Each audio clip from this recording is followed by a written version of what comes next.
চট্টগ্রামের পাহাড়তলী হাজি ক্যাম্প এখন মাদক সেবীদের আড্ডাখানা। বরাদ্দের অভাবে নেওয়া যাচ্ছে না পর্যাপ্ত নিরাপত্তা ব্যবস্থা।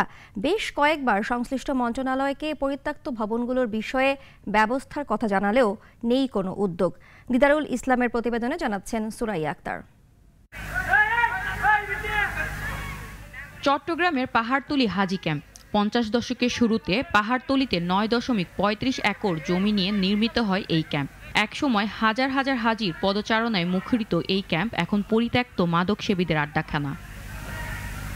বর্তমানে এই হাজি ক্যাম্পে ঢুকতে চোখে পড়ে ভুতুড়ে এক পরিবেশ। 5টি বিশাল পরিত্যক্ত ভবন, স্থানীয় বখাটে মাদক সেবীরা খুলে নিয়ে গেছে দরজা জানালা। এটা আছে সরকারি কোয়ার্টার, কিন্তু দায়িত্ব বলতে কেউ নাই। ভবনগুলো খুবই রিস্ক, যে কোনো সময় ভেঙে পড়তে পারে। এলাকাবাসীর অভিযোগ, মদ, গাঁজা, ইয়াবা সহ সব ধরনের মাদক সেবীদের আড্ডা হয় এখানে। সন্ধ্যার পর হইলে এখানে সব গাঁজার পি যারা গাঁজা সেবন করে খায় এরা আড্ডা মারে। চট্টগ্রাম হাজি ক্যাম্প এখন সম্পূর্ণ ব্যবহার অযোগ্য।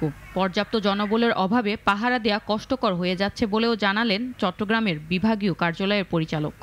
এত বড় জায়গা, নিরাপত্তার প্রশ্ন, এগুলো পাহারা দেওয়া, এগুলো তত্ত্বাবধান করা আমাদের পক্ষে বিশাল এরিয়া সম্ভব হচ্ছে না আমাদের সীমিত জনবল নিয়ে। ধর্ম মন্ত্রণালয়ের মতে দেশের মোট হজযাত্রীর 4 ভাগের 1 ভাগের বেশি চট্টগ্রাম বিভাগের।